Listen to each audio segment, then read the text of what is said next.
안녕하십니까 시청자 여러분. 오늘 이 시간에는 비유와 하나님의 나라, 예수의 비유 특강 세 번째 시간입니다. 오늘 이 시간에는 영생의 비밀이라는 주제를 가지고 선한 사마리아인의 비유를 여러분께 설명드리려고 합니다. 너무나도 잘 알고 계시는 유명한 비유죠. 또 요즘에 한국에서도 선한 사마리아인의 법이 입법화되려는 움직임이 나타나고 있습니다. 서구 선진국에서는 이미 이 선한 사마리아인의 법이 입법화되어 있죠. 이 법의 내용은 무엇인가 하면, 과거에는 어떤 범법 행위를 한 사람들을 법적으로 처벌하는 규정들이 있었지만, 지금은 선진국에서는 범법 행위를 저지르지 않아도 불우한 이웃들, 고통당하는 이웃들, 위험한 이웃들을 도와주지 않는 것, 이것도 법의 저촉이 된다는 거죠. 이게 범법 사유가 된다고 하는 겁니다. 다시 말해서 어떤 악을 실천하는 것만이 죄가 아니라 선을 실천하지 않는 것도 죄 안에 포함시킨다는 거죠. 아마 여러분 야고보서 4장 17절 말씀의 내용을 기억하시는 분들이 계실 겁니다. 선인 줄 알고도 행치 않는 것이 죄니라. 지금까지 우리는 죄라고 하는 것을 소극적이고 수동적인 의미에서 악을 행하는 것만을 죄로 우리가 규정했는데, 그 말씀에 우리가 기초해 본다면 적극적, 능동적 의미로 죄를 해석하고 있습니다. 다시 말해서 내가 선이 무엇인지 알고 있는데 그것을 알고 있으면서도 실천하지 않았을 때 성서 말씀은 그것을 죄라고 규정하고 있습니다. 오늘 그 선한 사마리아인의 비유 내용 가운데는 그러한 내용들이 아주 깊이 있게 잘 설명되고 있습니다. 그런데 우리는 그 속에서 이웃을 도와주는 그러한 내용만이 비유의 전체적인 주제로서 생각하기 쉬운데, 사실 그 비유의 가장 중심에는 어떤 주제가 있는가 하면 영생이라고 하는 주제가 숨겨져 있습니다. 그래서 본문에 보면 율법사가 예수님을 찾아와서 영생을 얻는 방법에 대해서 질문하고 있죠. 사실 이 비유의 목표는 우리에게 영생이 무엇인지를 가르쳐 주고자 하는 것입니다. 영생의 길을 설명하고 있죠. 그런데 그 길이 우리가 일상적으로 알고 있는 그 영생과는 전혀 다른 차원에서부터 설명되고 있습니다. 오늘 본문에 보면 한 율법사가 예수님께 와서 질문을 던지고 있습니다. 어떻게 하면 내가 영생을 얻을 수 있겠습니까? 그 질문의 대답을 몰라서 묻는 것이 아니라 이 율법사는 이미 자신이 답을 알고 있었죠.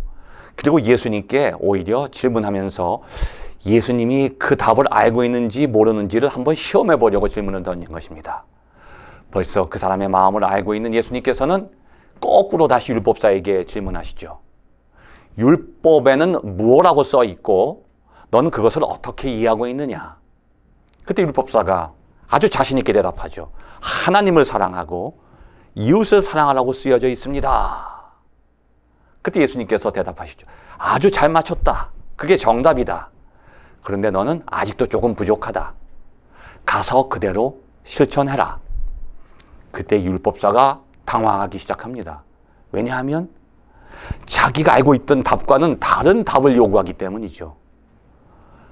영생 얻는 방법은 자기가 알고 있었는데 그 영생을 실천하는 방법은 전혀 모르고 있어요. 한 번도 실천하지 않은 거예요. 그냥 이웃을 사랑하고 하나님을 사랑하면 영생을 얻는다고 하는 것은 알고 있었는데 한 번도 그러한 사랑을 실천한 적이 없다는 거죠. 그래서 이 율법사는 당황하면서 다시 예수님께 이상한 질문을 던집니다. 나의 이웃이 누구입니까? 어처구니가 없는 질문이죠. 이웃을 사랑하면 영생을 얻는다고 말씀하셨는데 진작 사랑해야 될 대상인 이웃을 모르고 있어요. 마치 여러분께서 혹시 시장 가셔서 자장면이 먹고 싶은데 중국집이 어딘지를 모르면, 중화요리집이 어딘지를 모르면 영원히 짜장면을 먹을 수 없는 것과 같습니다. 이웃을 사랑해야 하는데 이웃이 누군지를 모르고 있습니다. 이때 예수님께서 그 율법사에게 설명을 하시죠. 어떤 사람이 예루살렘에서 여리고로 내려가다가 강도를 만나서 쓰러져 있다. 그때 첫 번째로 한 제사장이 지나가는데 그 제사장은 유대인들에게는 가장 존경받는 이웃의 상징이었습니다. 많은 사람들이 이웃하면 제일 먼저 떠오르는 사람이 제사장이죠. 마치 우리 교회 담임 목사님 같은 분입니다.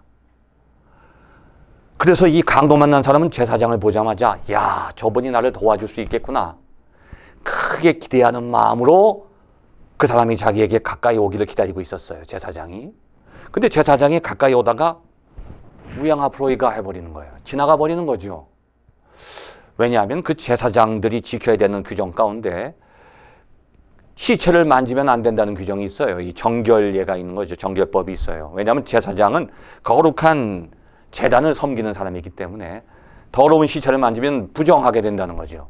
아마 이 제사장의 입장에서는 저 사람이 죽은 사람인가, 잘못 만졌다가 시체를 만지는 게 아닌가, 그런 생각 때문에 지나갔을 수도 있습니다. 그러나 이 강도 맞는 사람에게는 그 제사장이 가장 존경하는 이웃인데 자기를 배신하고 떠나가는 모습 속에서 마음이 찢어지는 고통을 느끼죠. 육체적인 고통도 심하지만 마음의 고통을 느끼는 거예요. 자기가 알고 있던 이웃의 상징이 무너지고 있어요. 조금 있다 보니까 한 레위인이 지나갑니다. 이 사람도 성전에서 봉사하는 사람이죠. 교회 전도사님 같은 분이에요. 그러니 강도 만난 사람의 눈에서 볼 때는 야, 저분은 나를 도와줄 수 있겠구나. 나의 이웃이구나. 기다리고 있었어요. 그런데 그 레위인은 자기를 보자마자 다른 길로 또 돌아가 버립니다. 또 한 사람의 이웃이 무너지고 있는 거예요. 자기 마음속에 품고 있던 이웃이 다 무너져 버려요. 이제는 삶을 포기하면서 어떻게 저 사람들이 저럴 수 있을까? 어떻게 나를 배신할 수 있을까? 그렇게 괴로워하고 있는 순간에 인기척이 있어서 보니까 한 사람이 다가오는데 그 사람은 유대인이 아니었어요. 사마리아인입니다.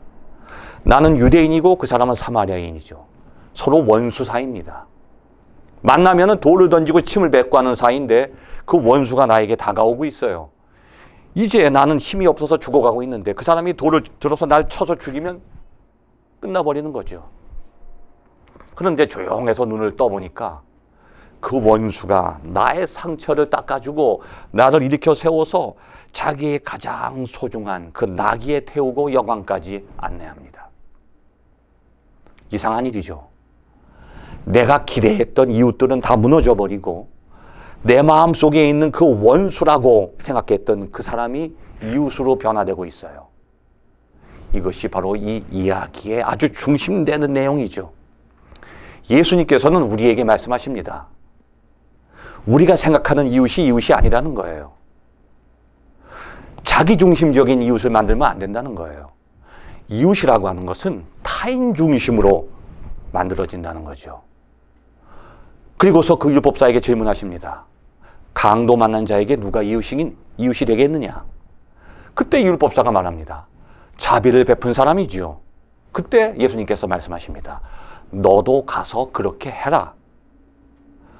너에게 도움을 주는 사람이 이웃이 아니고 너를 행복하게 만들어 주는 사람이 이웃이 아니라 네가 도와주어야 하는 사람, 너의 도움과 너의 사랑이 애타게 필요한 그 사람이 바로 너의 이웃이다. 그럴 때 모든 사람이 다 너의 이웃이 될 수 있다. 너를 위한 이웃을 찾다 보면 너는 평생 이웃을 찾지 못한다. 이웃은 누구에게 이웃이 되어주는 것이 중요하지 나에게 누가 이웃인가를 찾아다니는 사람은 결코 이웃을 발견할 수 없다고 하는 말씀이죠. 그리고 예수님께서는 말씀하십니다. 너도 그 사마리아인처럼 가서 그렇게 사랑을 실천하라. 그러면서 이제 그 비유가 끝을 맺습니다.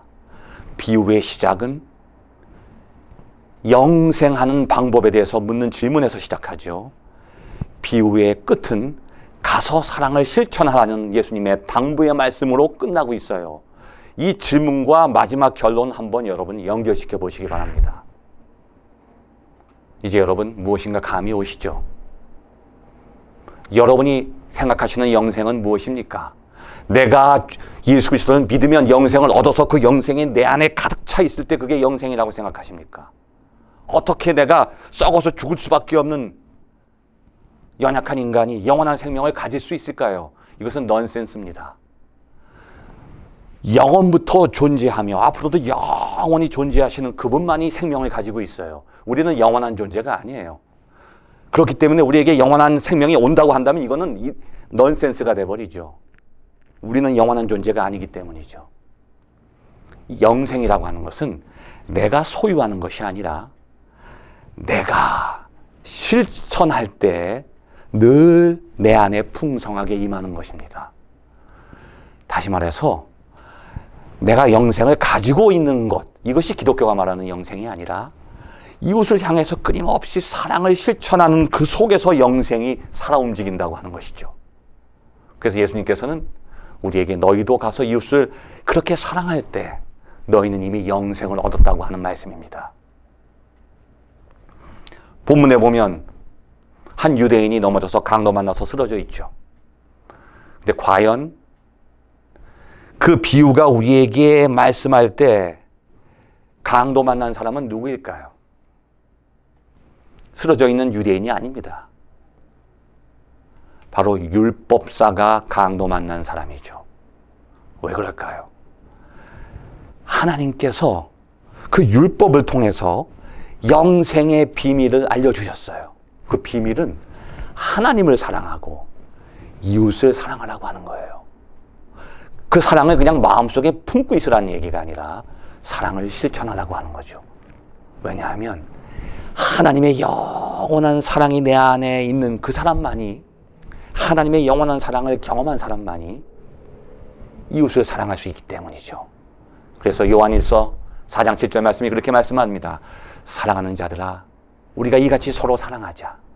사랑은 아버지께로서 난 것이니 사랑하는 자마다 아버지께로서 나서 아버지를 알고. 우리가 누구를 사랑한다고 하는 것은 그 사랑이 지금 내 안에 풍성히 임하고 있다는 것입니다. 하나님의 사랑이 풍성히 임하는 그 사람은 영생을 가진 사람이죠. 근데 그 영생을 내가 소유하려고 하면 사라져 버린다는 거예요. 받은 사람만이 줄 수 있고 그것을 주지 않으면 사라져 버린다는 거예요. 이게 사랑의 신비죠.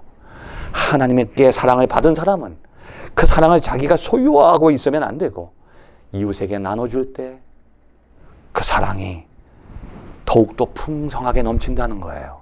주면 줄수록 넘친다는 거죠. 그런데 내가 소유하려고 하는 순간 사라져 버린다는 거예요. 본문에서 강도 만난 사람은 다름 아닌 율법사입니다. 하나님께서 영생의 방법을 알려주셨는데 그 방법을 받아서 영생을 얻지 못하고 잃어버린 거죠. 두 번째 강도 만난 사람은 누구일까요? 지나가는 제사장입니다. 날마다 하나님의 말씀을 전하고 하나님을 향한 구원의 길을 제시하는 그 사람이 자기가 진작 자기 본인은 영생을 모르고 영생을 얻지 못한 거예요. 세 번째는 누굴까요? 지나가는 레위인이에요. 자기 이웃에게 사랑을 실천하지 못하는 그 사람은 이미 영생에서 멀리 있다는 거죠. 그러면 네 번째 강로 만난 사람은 누구일까요? 바로 그 말씀을 읽고 있는 저와 여러분입니다. 저와 여러분을 향해서 오늘도 그 말씀이 우리에게 들려지고 있는 것이죠.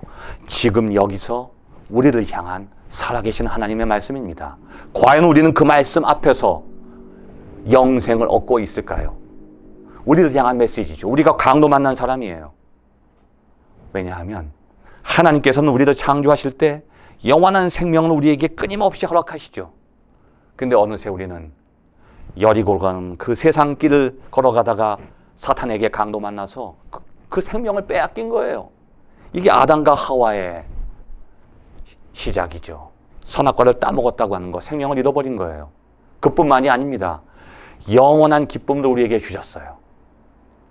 영원한 평안을 주시고 늘 감사하는 마음을 주시고 늘 찬양하는 마음을 주시고 이 세상, 이 광야 같은 세상에서 악에게 넘어지지 않고 절망하지 않고 좌절하지 않고 슬퍼하지 않고 늘 항상 기뻐하며 사는 마음을 주셨는데 어느새 우리는 그 모든 것들을 다 사탄에게 빼앗겨 버렸어요. 강도 만나 버린 거죠.